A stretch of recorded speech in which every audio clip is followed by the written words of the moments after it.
Hey friends, Boundless Divine here, artist, organizer, and spiritually based mental health advocate, and this is Divine Time.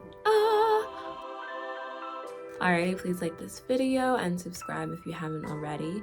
And with that being said, we're gonna get into the topic for today, which is, while you're mourning, remember what comes before spring.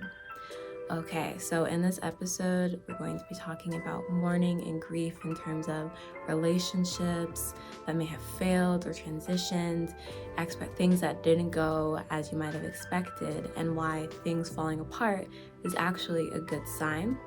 And then, of course, we're going to have journaling prompts at the end.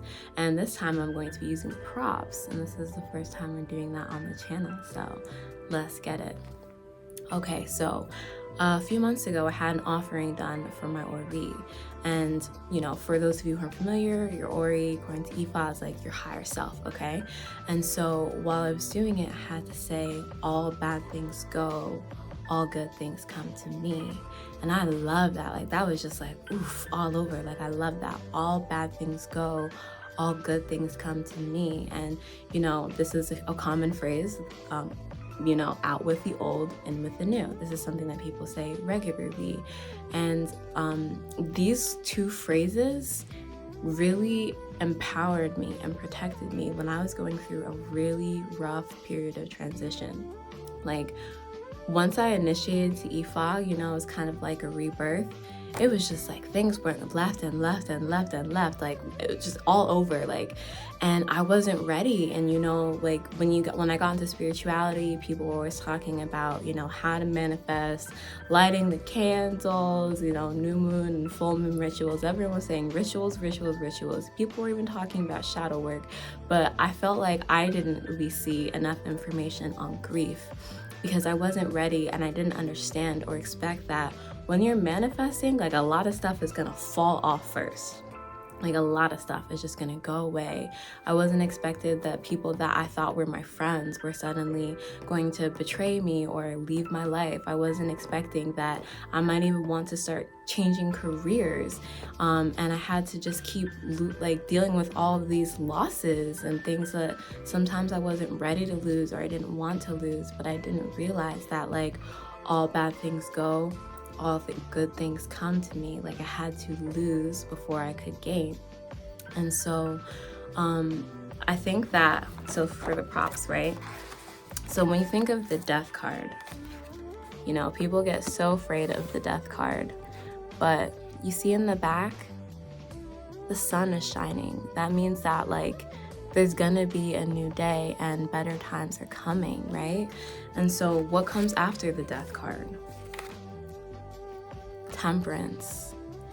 1 foot on earth, 1 foot in water, mixing your intuition and your emotions and spirit with the more physical and practical things in life. Balance. So the death card right after death is temperance. So after things die, things go unexpectedly. You see there's a child there, someone begged, it doesn't matter if you're the king, death will come.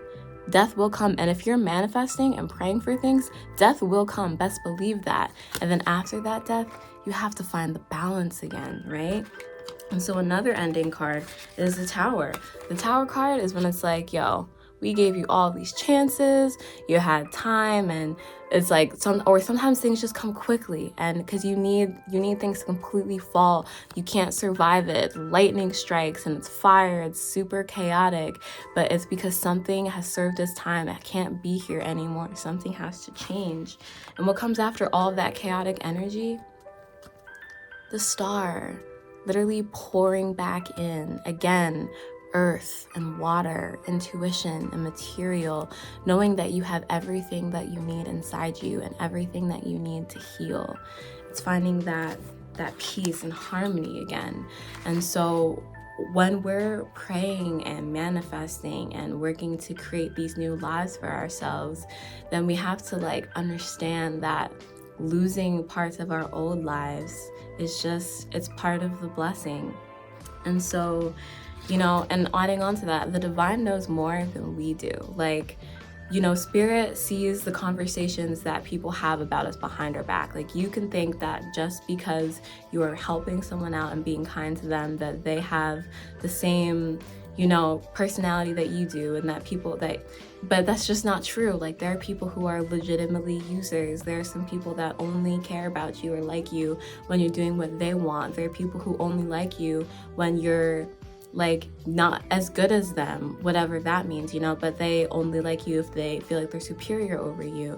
And the second you start shining, they feel threatened, you know? So, and there's just so many different circumstances. There are jobs that might have served you when right now, like when all you needed was a paycheck. But it's like, if you're moving to a season where you need to have more for yourself, or you want to do more for yourself, then you can't, like, it's natural that you're gonna suddenly start feeling irritated at your job. Or if you're like me and you could be so stubborn sometimes, just trying to like go with the flow and not like, you know, move in the direction spirit calls you, then spirit will make it end. Like, I've literally, there was a job that I had before COVID and it wasn't right for me. I ended up actually losing money. Everyone was like, quit, quit, quit. But I was like, no, I will stay, I will endure. And then COVID hit and I got kicked out, you know, but I probably would have stayed at that job for so long. And that's why it's like, those tower moments, while it might seem like, yo, really? Like, that person said what? And this huge big blowout, but it's actually for our protection, because it's getting us more in alignment with where we're supposed to be. And so when things are falling apart and you don't know what's going on, and it's just like, like, don't say, why me? Say, guide me. Guide me, guide me, take me where I'm supposed to be. This person isn't for me. I thought they were my friend. Give me more discernment in terms of how I make relationships with people. This isn't the career path that you want me to be in. I need money, obviously. Like, just because I have purpose doesn't mean bills suddenly went away.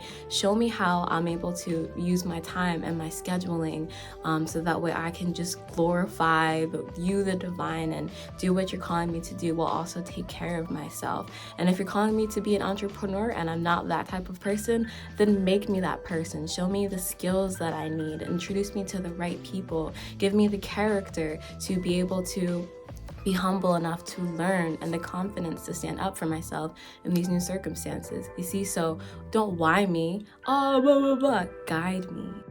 So summer cannot last forever. Even if you live somewhere where it's warm all the time, eventually, you know, gotta go back to school, or you gotta go back to work. You can't be on your break forever. So after summer comes fall. Everything is dying, but it's a transformative process. Things that were once green become gold or orange, and they fall to the earth and they get absorbed. Or you get to eat some really yummy apples and pumpkins and all these new things. So the fall, like, while it is death, it is also new beginnings. And then from there comes winter, and that's when like nothing's growing, and it's just a time where you have to prepare. You know, spring, like when you're in the middle of winter, even in the middle of a snowstorm, you know that no matter what, spring is going to come again. And so when you are going through tough times, when you are in a relationship with someone that you would have been happy to be with for the rest of your life, when you leave a job or are fired from a job, when you, whatever change or transformation that is stressful that you're going through, remember that just as in the coldest days of winter and the 16-feet snowstorms, spring is sure to come, so too are the joyful days. The joyful days will come again. The love will come again. Whatever you lost, it will always come back again. Okay, and so our journaling prompt, the final little reflection thing that we have is, okay, so write a letter to the hurt. So if you're clicking on this episode, I'm assuming that it's because you're like mourning, things falling apart. This is what am I saying? This is relevant to me at this time, right? And so whatever it is that's causing hurt, or even if it's not something that happened recently, it could have been something that happened months ago or years ago, because sometimes, like, you know, we hold on to things for a while that don't serve us. So your homework assignment, your journaling prompt is to write a letter to the hurt. Write a letter to whatever it is that hurt you, that you're grieving in this time. And whether it was the ended relationship, the job loss, the business that closed, and then thank it. Thank the hurt. Thank it for the good times. Tell it what it taught you. What did you learn from that relationship? What did you learn from having to leave that relationship? Forgive it. Like, whatever hurt you, forgive it. And let it know that you forgive it. And then when you write this out, burn it or shred it or look at it regularly whenever you need to remember why not to go back.